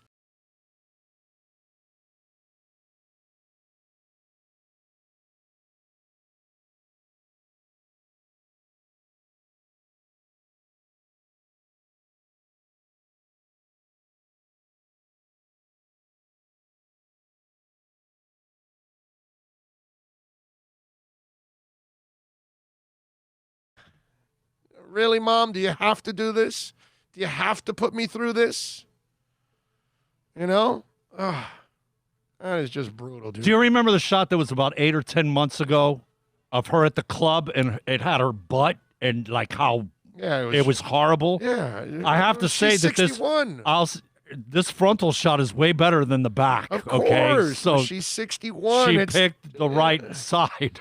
Yeah, but it still doesn't look good, bro. It just doesn't look good. She's somebody's. Is she a grandmother? Was any of her kids had kids? Like, is she a grandmother on top of, I don't know yet. Because that compounds it, not just the mom thing. Well, Grandma. Lord is old enough to have kids. I know that. I don't know the name of her other kids. They're younger, but if I remember correctly, Lord is the first one, and she's got to be in her early 20s now. That would be my guess right now, that she's somewhere in her very early, either 19 or 21 or 22, but she's got to be already old enough to have kids. I don't know what it is, but all I'm saying is, give it up, sweetheart. Wow. You are past your prime, okay? Super Boom Shack goes, remember those old penthouse photos with her hairy armpits? Yeah. And those photos were still kind of hot because she was young then. She also had the jungle, too. Back when the women had the jungle and not the shaved runways that they now have. Didn't Miss America and her have, like, the nudes came out on them, like, within months, right? You mean Vanessa? Vanessa Williams. Yeah. They were like, around the same, like, boom, boom. I don't know if it was, but it was around the time. Yeah. When Madonna was young, I wanted to see her dressed in as few clothes as possible. Now I want to see her dressed for an Arctic expedition. That's right. I'm with you, dude. Cover yourself up completely. Okay? Completely. Tremolio says, if most guys are like me, I'll hump anyone willing to give me a handout. I'll take Madonna in that state. I think it was John Lennon who said, everyone needs some love. Oh, Tremolio, you, bro, are a trip. You are a trip. You are definitely one of the more entertaining listeners here on the program. That's for sure. All right, 786-322-1105 if you want to get in on the accidentlawfirm.com text line. I saw where Rex Burkhead, did you see this? The running back for the Patriots? And it reminded me of something. He is going into the final season of a 3-year deal. He's had a couple of injuries too. He reworked his contract, and according to Field Yates, the running back will take a pretty noteworthy pay cut to stay with New England. He will get $550,000 to sign the new deal, but his base salary will drop from $2.5 million to $1.05 million. So they've been strapped salary-wise, which is amazing because they're not even paying Cam any money. And they're and it gives them almost $1 million that they needed in flexibility, according to Field Yates. And this is something that maybe a Rex Burkhead has to kind of do, and some guys will do it for the Patriots. That's only going to happen another year or two. Okay? Pretty soon, you're going to see people that are going to refuse to take a pay cut, and they will leave the Patriots and get cut or move on. Do you know why? They're not going to have the same kind of success they've had in the past. Okay? Yes, I am willing to go out on a limb and say the Patriot dynasty is over. The Patriot great run is over. Okay? I don't think they're going to be an elite team anymore. I think they're going to be a middle-of-the-run team. They're going to be flirting with 8-8 every year, just above it, just below it, whatever. And then players will say, you lost the magic. No, you lost Tom Brady, but you lost the magic. Maybe I'm wrong. Maybe this guy is the genius. Maybe he is going to have another run with another quarterback. Maybe he does. And maybe I'm wrong. But I'm going to go out on the limb and say the run is over. And when you see these, I just want you to mark this down and remember this conversation about Rex Burkhead, okay? In another 2 years, those kind of moves will be met differently by agents and players. Because after a couple of years of football, people are going to say, well, maybe he's not that guy anymore. Okay? You'll see. I'm telling you, I saw that and I go, This is something that is going to end shortly. I'm telling you. Guaranteed it's going to end early. The higher you are, when you fall, the fall is greater. And they have been They're at the top. So this fall is going to be really hard. Yeah. Going to love every minute of it, man. I am. I am going to love this every day, every second. You know what needs to be the song? Free Falling. Yes. Yes, definitely. Definitely. I can't wait to watch them free fall. Now, Disney World, known to give you a great experience as a customer, right? Well, the union representing Walt Disney World cast members in Florida and Disney DIS is not testing employees for the coronavirus before they return to work, including stage performers who cannot wear masks. Shares of the Burbank, California entertainment giant, last check, were down 1.2%. Last week, Disney said it was delaying the planned reopening of its Disneyland and Disney California Adventure theme parks after being closed for months due to coronavirus. Disney operates 4 theme parks, and its Walt Disney World Resort in Orlando, which attracts 150 million visitors a year, has planned a phased reopening slated for July 11th. That's this weekend, folks, this Saturday. So if you're going to Disney, just want you to know that Walt Disney World isn't testing their employees. And that should make you feel really good about going to that park. I was thinking about this. I don't know what the cost is, but apparently they don't pay Disney employees really well. Okay? And how much money does it cost to test all those employees? It's a lot of expenses. And you can't charge them. You have to provide it. I'm just saying, if this is true, it says testing is reportedly required for Disney movies and television production. Roughly 16,000 people signed a petition to Orange County Mayor Jerry Dennings and Orlando Mayor Buddy Dyer to delay the July 11th Disney opening.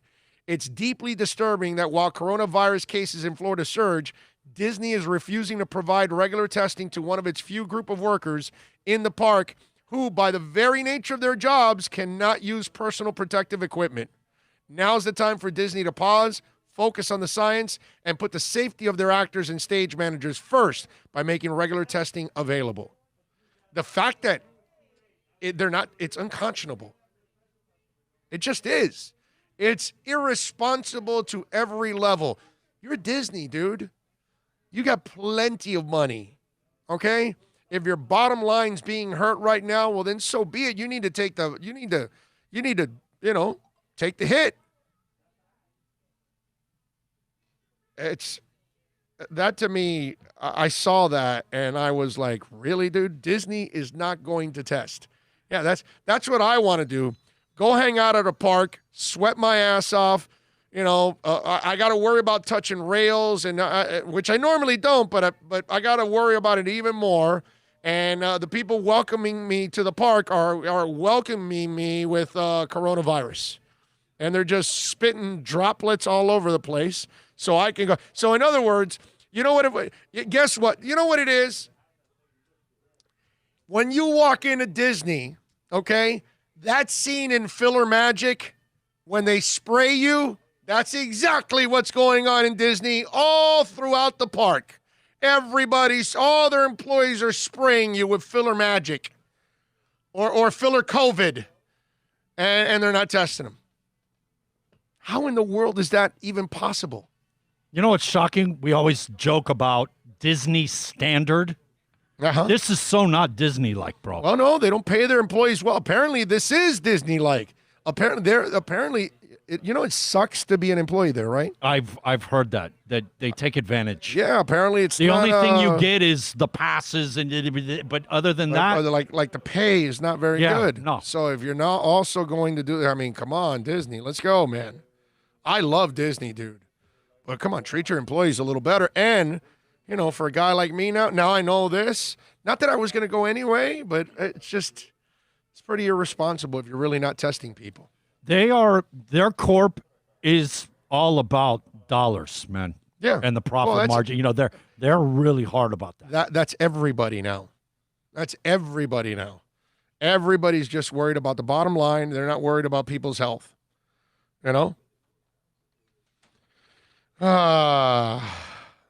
Got to admit, Disney is a clean park. No, it is. I love Disney. But it's a shame that, is this what you're doing with your employees? You're not testing them? That's not good, dude. I'm telling you. So if any of you even had a crazy notion of going to Disney this weekend or the next or whatever, just know that you're at a higher risk there than what you would.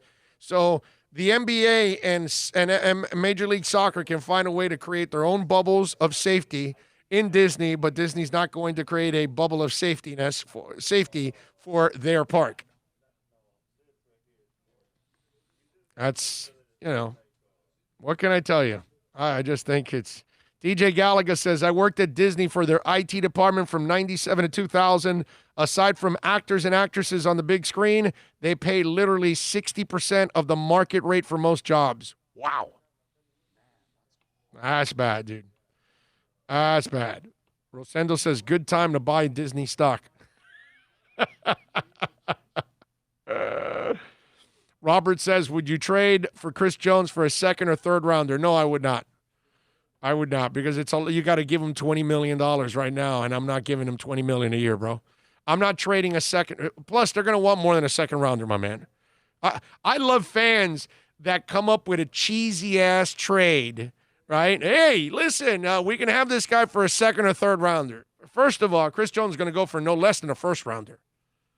You're talking about one of the best defensive linemen in the NFL, one of the 5 most disruptive linemen in the NFL. You think he's going to go for a second or a third rounder?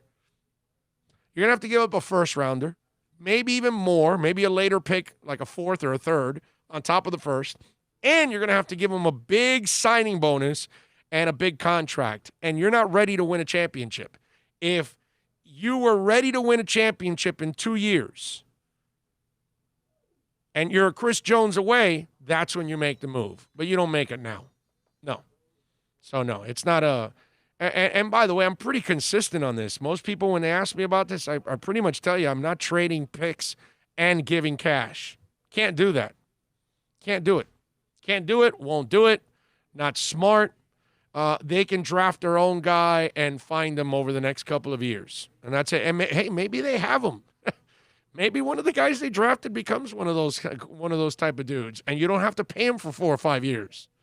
That's kind of the trick.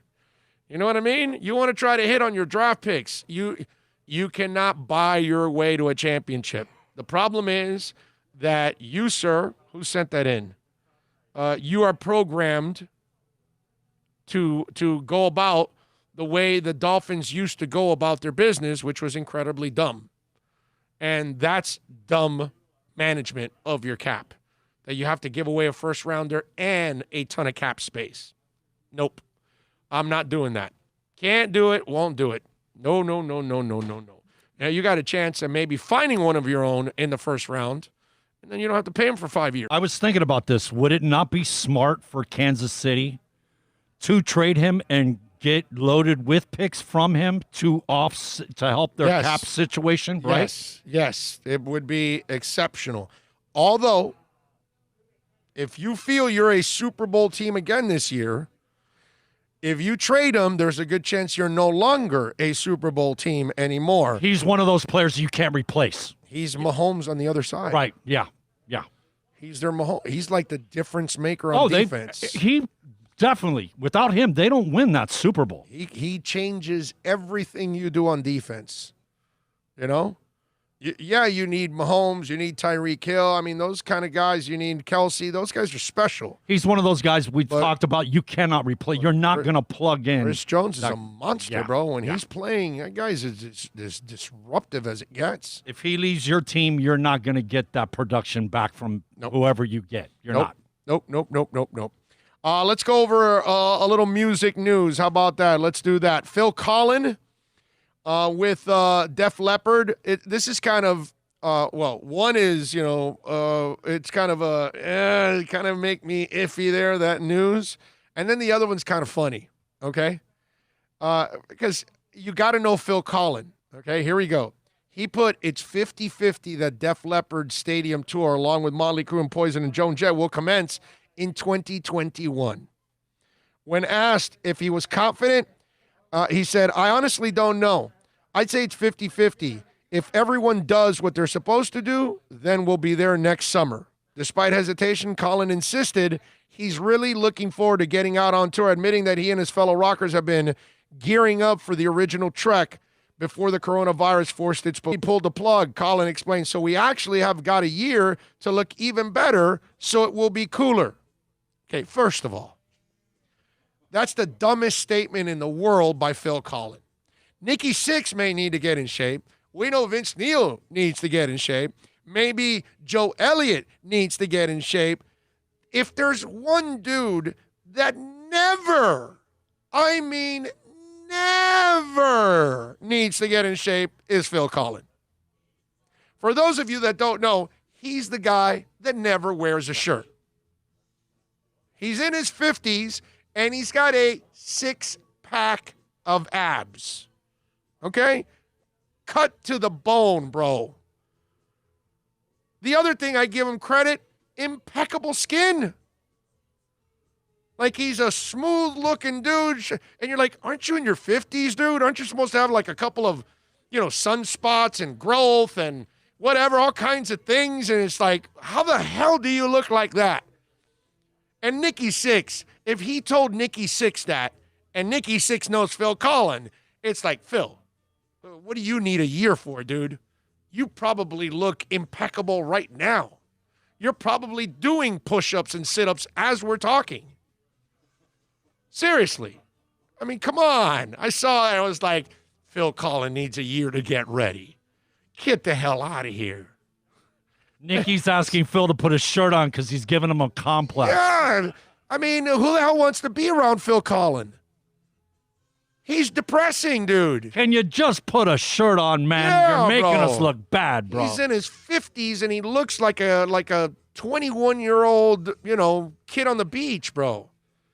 It's really amazing. I just found it, kind of funny that he's, oh, yeah, I need a year to get ready. Dude, you don't need a minute. Guns N' Roses, by the way, Slash says he's frustrated. He says it's frustrating because we would be on the road right now. The whole GNR tour from March all the way through September, it's obviously canceled until next year.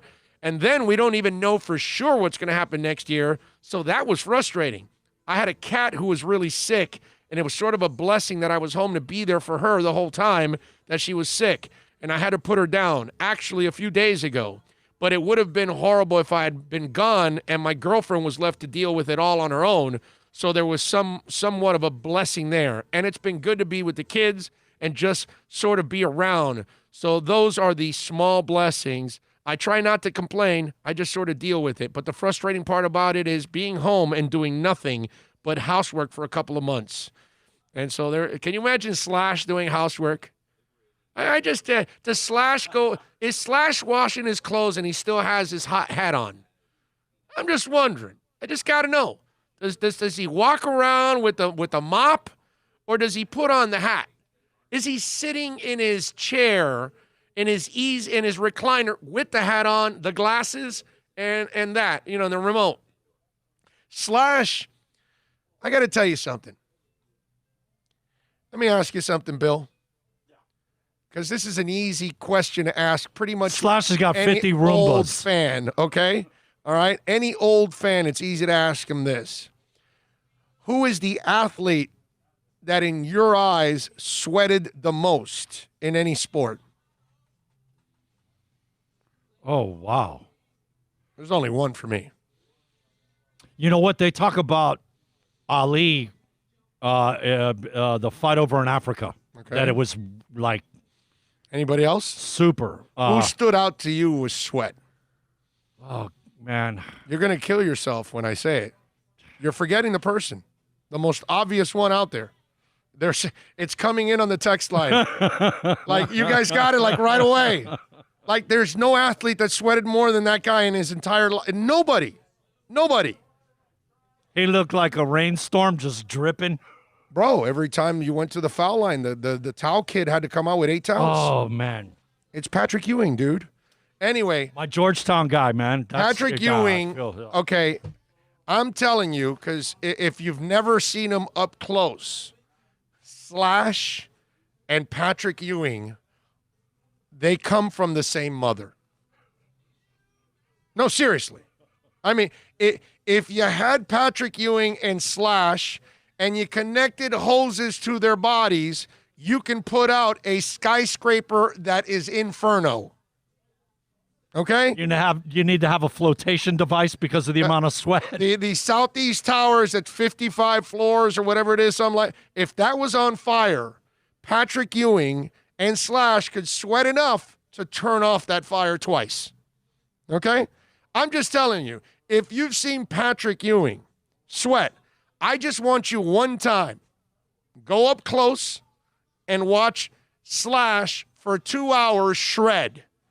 And I crap you not, you're wondering how he does not get electrocuted from his guitar. Okay? Seriously. I've stood there watching him because he is probably one of my favorite performing guitarists in the world. He's one of the greatest. But I'm saying in performance, he is one of the top 3 because he shreds from the second he takes the stage till the end.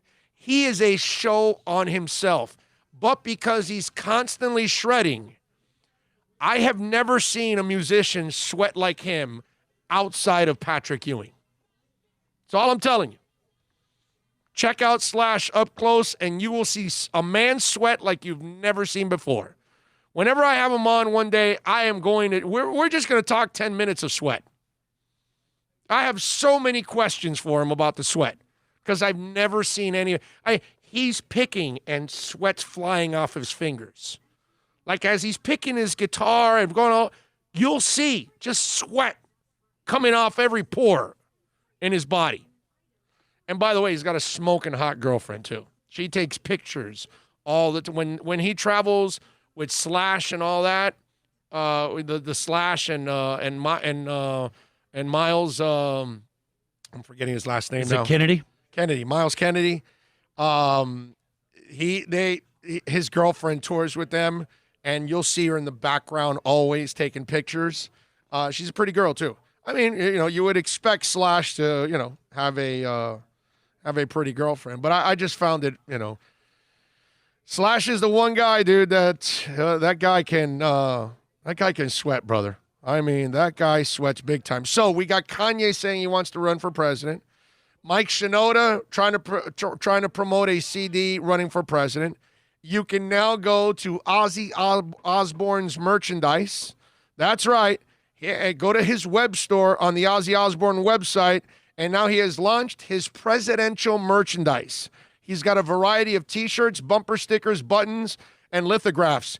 Think about this. If you have Ozzy and Kanye on the ticket, I mean, compared to Biden and Trump, I mean, listen, if we're going to pick any of those two losers, why not actually pick Ozzy or Kanye?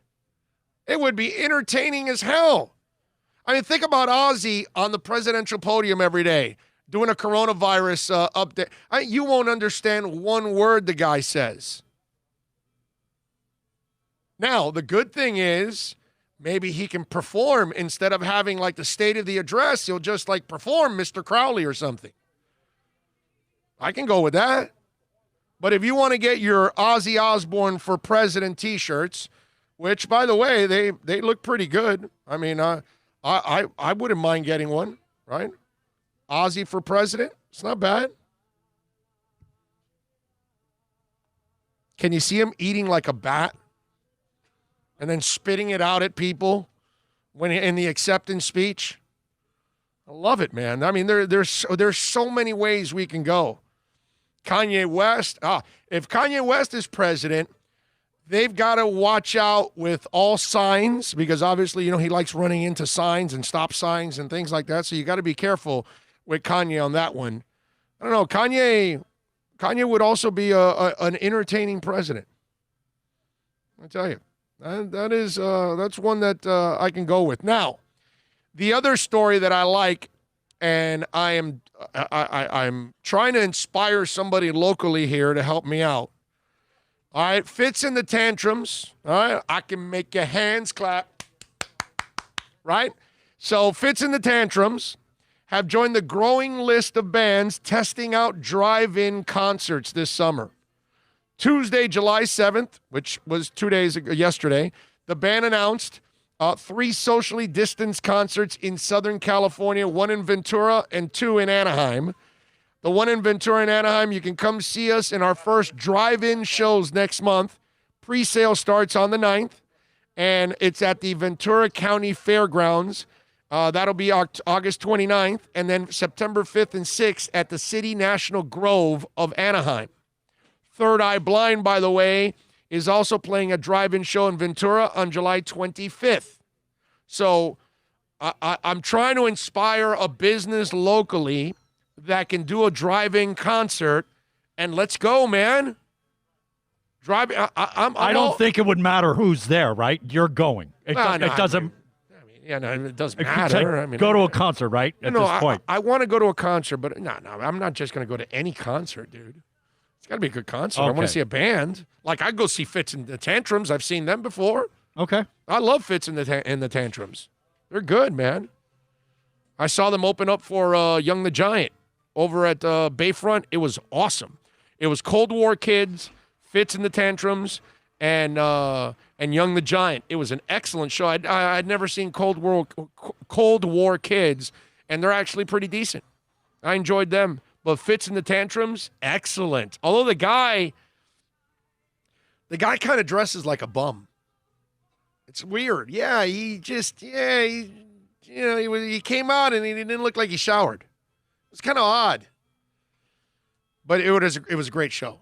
Great show. Love Fitz and the Tantrums. That's an enjoyable concert. But please, somebody, give me a drive-through concert. I need one. So I ran into this article on Loudwire, and they put together the 25 great American rock bars in this country. So I'm going to read the list for you. Maybe some of you that are watching, you've been to some of these. I've only been to 1 out of the 25. What? Yeah. Belly Up in Aspen, Colorado. The Blues in Phoenix, Arizona. The Duck Room. It's called the Blueberry Duck Room in Missouri. The Bluebird in North Walnut Street, Bloomington, Indiana.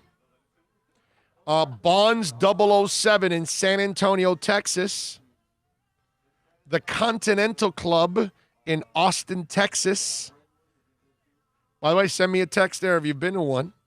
Any of these that I've mentioned. The Crescent Ballroom in Phoenix, Arizona. The Dirt Bar in Houston, Texas. Duff's Brooklyn in Brooklyn, New York.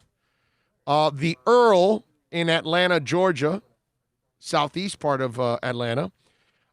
Empty Bottle in Chicago, Illinois. The Grog Shop in Cleveland Heights, Ohio. High Dive in Gainesville, Florida. How about that? A Gainesville bar made the top 25. The High Dive is one of Florida's best rock bars, having undergone some renovations in the recent years. There's now a large amount of permanent seating, new lighting, upgraded backstage area and bathrooms, and refinished bars. You know, when they got to mention the bathrooms, they must have been really crappy. The band's playing lean more rock, though you'll get acts from other genres booking gigs at a High Dive too. Whatever. Launchpad in Albuquerque, New Mexico. Melody Inn in Indianapolis, Indiana. Neurolux in Boise, Idaho. The Auto Bar in Baltimore, Maryland. Pappy and Harriet's Pioneer Town Palace in Pioneer Town, California. The Rainbow Bar and Grill. You've been there, Bill. I've been there. That's where we Ron Jeremy's sitting there waiting to rape somebody. We saw Ron Jeremy there at the Rainbow Bar.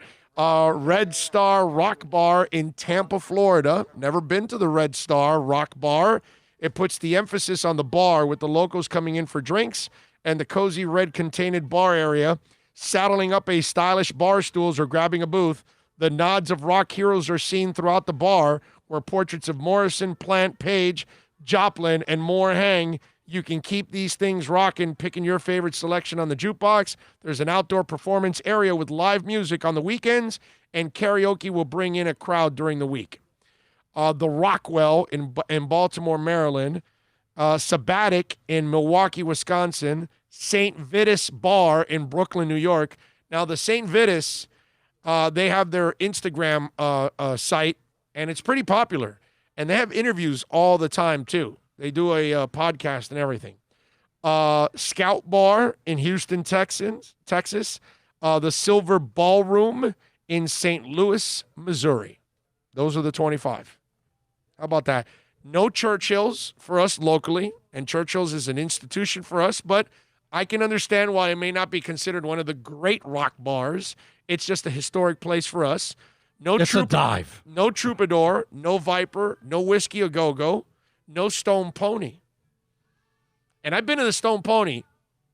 I think the Stone Pony is really cool, and especially the Stone Pony inside, but then they have the outside stage in the back, and that outside stage is badass. I'm just saying. That's Bruce Springsteen's hangout, right? Yeah, man. Yeah, that's kind of weird. You know what? Those four you just rambled, those were the ones I was like, how? Those are all-time places, man. I know. Yeah. Come on. Super Boom Shack put the Orpheum in Ybor City. I've been to the Orpheum. I've been to concerts in the Orpheum. You have too, right? Yes. And that's a nice place too. I like the Orpheum, but again, listen, I haven't been to these places, so I don't know what the 25 greatest rock bars are. There's probably a lot of really cool ones. Before you would think that history would be on your side, that you would make it by default because of that. That tells me that it's not just the historic name and the time. The place must be really cool. Like these places. It ain't a dive like our Churchill's. Right. Although Churchill's now. When was the last time you went to church? You went to Churchill's. Okay, you have Johnny local... Two Chords, my buddy's band. But how long ago was it? It wasn't long ago, right? 2 years, a year and a half. So you've seen the new Churchill's. Yeah. It's closed up. It's got AC. They got the back. It's cleaned out. It's got different areas to hang out. Yes. Compared to when we went, it was a dive. Well, there was no AC. You'd sweat your ass off. I mean, when you went to Churchill's back in the day, dude, you were going to sweat your ass off. I mean, it was bad, bro. Now, Churchill's is... Well, you were talking about heaven now. You were talking about the one place in their bathrooms. Churchill's bathrooms are still God. Churchill's bathrooms. Yeah. Okay. They're still bad. Yeah, they're still bad. Yeah, you're right. You're probably better off finding a spot outside the bar. And outside the bar also. It's not nearly as bad as it used to be 20, 30 years ago. We used to go for rock, man. It was crazy. Oh, man, I love it. All right. Sports news is in shambles. Why is it in shambles? I don't get it. What do you mean by that? Fill me in on that. Anyway, you got there a little music news for you on the program. A little. That was a lot, brother. Yeah, that was a lot. Although I do have some. You know what? I did not say. I did not give out any of the music history that I did have. Did I save it? Where is it? I don't think I saved it. Damn it! I don't think I saved it. I thought I saved it. My bad. My bad, folks. I thought I had saved it. Unfortunately, I don't know what happened with I gotta see what's when you said everything's in shambles. Is there anything breaking that I don't know about right now? You guys find out about something? Ravens will limit attendance to less than 14,000 people at home games. Okay, that doesn't sound like it's all crazy. It is crazy because you think you're going to get people in the games. The Ravens don't know if fans will be in the building when they host the Browns in Week 1 of the 2020 regular season, but they do know they won't be at full capacity if fans are allowed at M&T Bank Stadium. The team sent an email to season ticket holders on Wednesday informing them they are limiting attendance to less than 14,000 people due to safety protocols put in place to deal with COVID-19. Stadium has a capacity of just over 71,000. To offer a proper level of safety for fans who want to attend games, a reduction in capacity is necessary. Dick Cass said, the president of the Ravens, We are disappointed that this will be our disruption for many ticket buyers, but we have an obligation to our fans and our community to keep M&T Bank Stadium as safe as possible. Think about this. They're talking about something in September, and they already think that they can only put 14,000 in there. And you know what it is? It's the NFL in their best scenario situation, and what they're doing is they're setting you up to tell you you're not going to be able to come in anyway. Because eventually they're not going to put the 14,000 people in there. At the pace we're at right now, I mean, we had, 900 and some odd, 900 and let me see how many deaths yesterday. It was like 930 or something like that. I saw yesterday that the projections are by November 1st we'll have 200,000 deaths. 993. We almost had 1,000 deaths yesterday with 55,442 cases, which, by the way, we surpassed Brazil with 48,000 cases, although they had 1,300 deaths. So, it's great. And right now, okay, let's see. Right now, let me see what they have reported. Right now, we already have 337 deaths and 23,397 cases. And it's 148. Scary stuff, man. Scary stuff. All right, let's take a quick break. We'll come back on the other side right here on the Big O Show.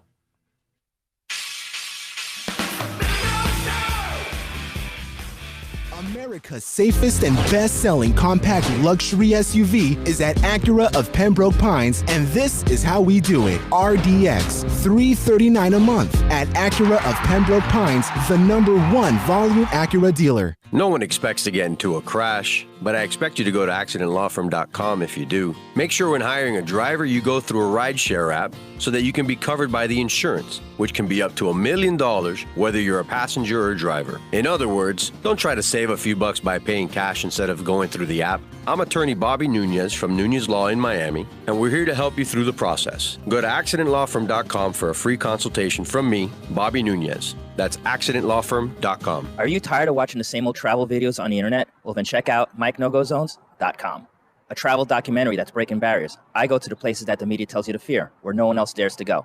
Baltimore, Opelika, South Side of Chicago, and more. Go to MikeNoGoZones.com.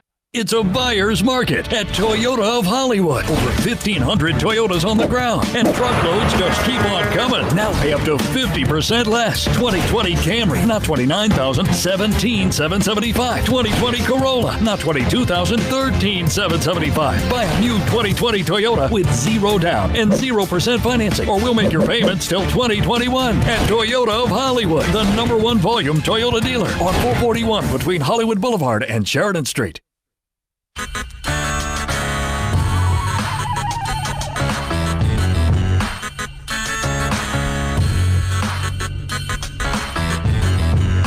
This is the Big O Show. This is the Big O Show. This is the Big O Show.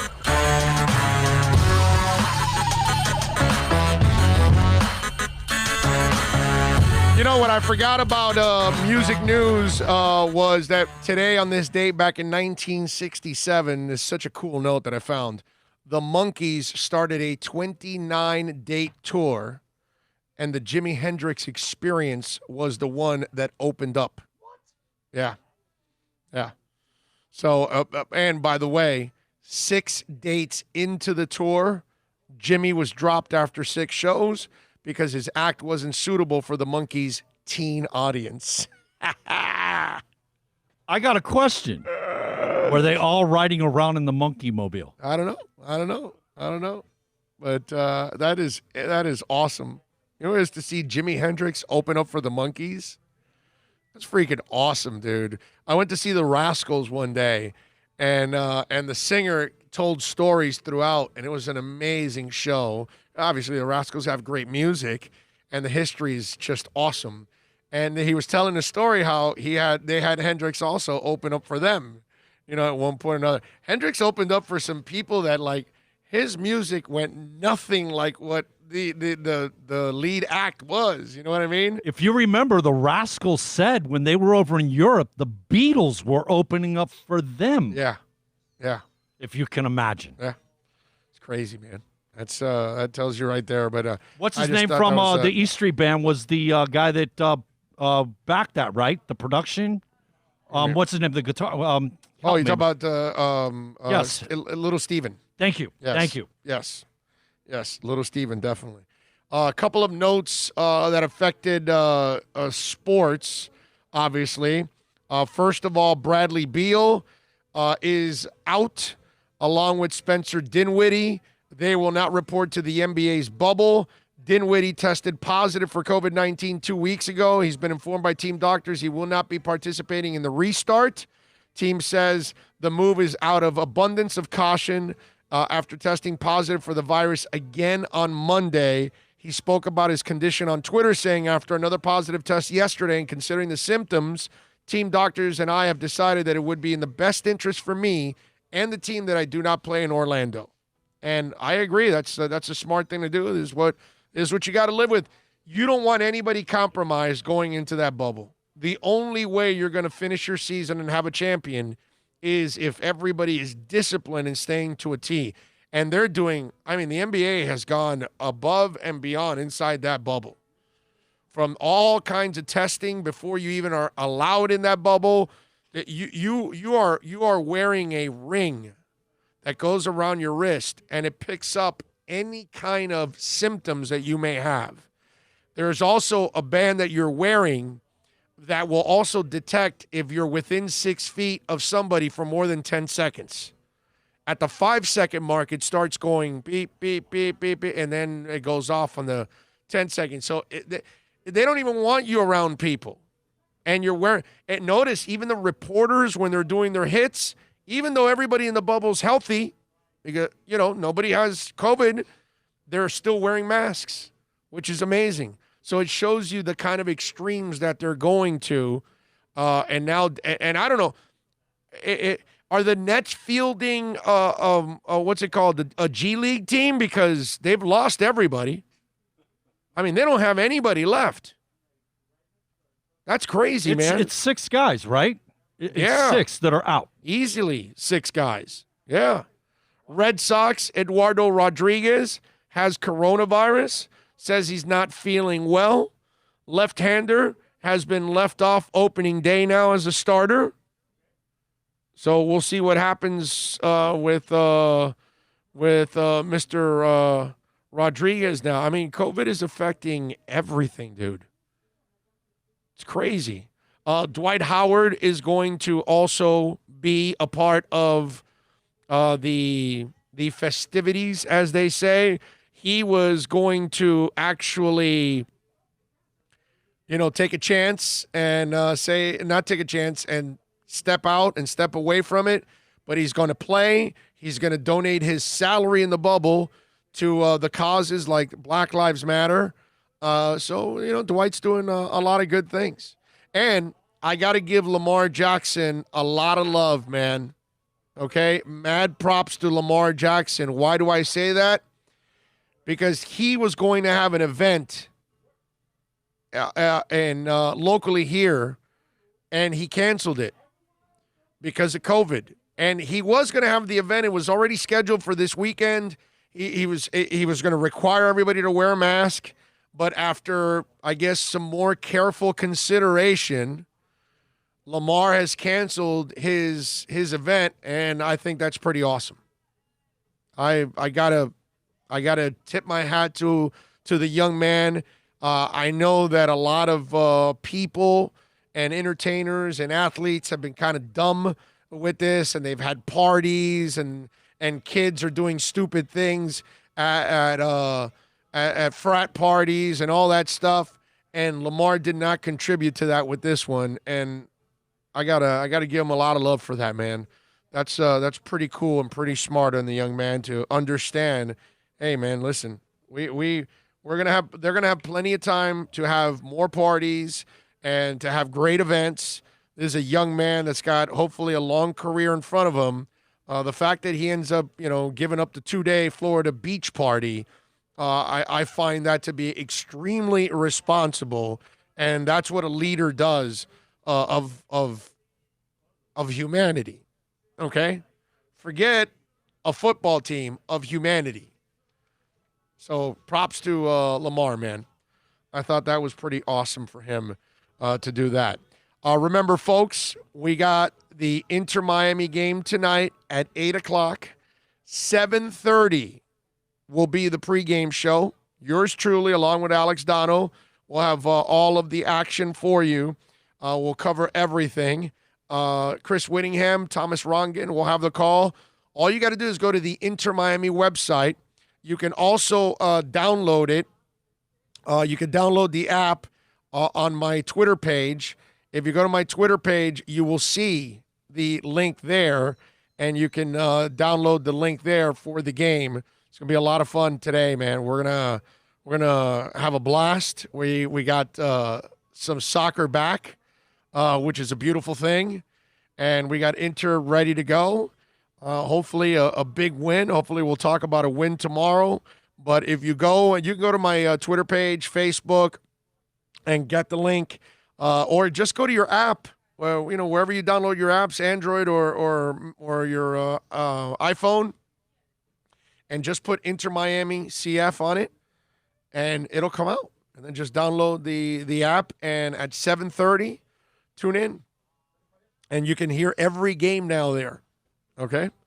We'll be back on Tuesday. We'll be back on the following Sunday for the next couple of games, and hopefully advancing. 7:30 will be the pregame. 8 o'clock will be the start of the game. So we'll have all of the action, pre-game, half, second half, post. We will have it all for you, man. I'm looking forward to it. Super Boom Shack says, I remember seeing Rat open for Billy Squire, and everyone booed Billy because they wanted Rat to come back out on the stage. I remember that tour. I remember when Rat opened up for him. I think it was the Emotions in Motion tour. I want to say is the one that he opened up. And that video, everybody wants some. Yeah, video wasn't that wasn't a good look for Billy Squire. Yeah. Let's see, what else do we have here on the text line? What do we have? Talk to me. Herman Cueva says, I want that jersey. What jersey are we talking about, my man? I don't know what you're talking about. You want now you can get an Inter Miami jersey. Go over to Caneswear. You can enjoy it there. All right, let's see. Super Boom Shack says there's some good rock bars here in Orlando. Yeah. Well, I mean, one of them did make it. From Central Florida, at least, which is pretty impressive. Let's see what I got here. And by the way, you can also reach out to us, as always, on the accidentlawfirm.com text line, 786-322-1105. Big O, trust me, if he wins, they will find a way to build around him. He will adjust his salary. You're talking about are you talking about Pat Mahomes? No, he won't, because the salary is already adjusted. Now, will he take more guaranteed money so you can push more space back? Yes. But I don't think they'll have to do that too much, because I think what they're trying to do, what I didn't realize, and when I heard some people talk about this, it made a lot of sense. When you sign a 10-year contract, you are giving them a discount, because by the time you get to year 6 of this deal, which is 8 years in, his $45 million salary will not sound completely out of control. And you're going to have some pretty mediocre quarterbacks that are going to be getting paid 35 and 40 and 45 million down the line. I mean, think about it. Cousins gets 30 million. So it's what's so in a couple of years, is a Cousins going to get 35 and 40? Of course he is. Does he deserve it? No. But that's kind of what's going to end up happening. So this is a 12-year contract because it's a 10-year extension on top of the 2. By the time you get to like year 8 and 10 and 12, that contract is not going to be ridiculous. And the cap would have gone up like $70 million, maybe more. So the cap alone will go up over the salary over that time. Think about that. Whatever the cap is now, in the next 12 years, will the cap go up more than $50 million? Yeah. So he's really not going to take up the kind of space he's taking up. He's not taking up any space now these next 2 years. It's year 3, and by then, the cap continues to climb. It may not climb too much next year because of what happened this year with COVID, but the year after that and after that, everything goes back to normal, then it's going to climb. It's going to go through the roof. And so what you're paying him will not seem that ridiculous.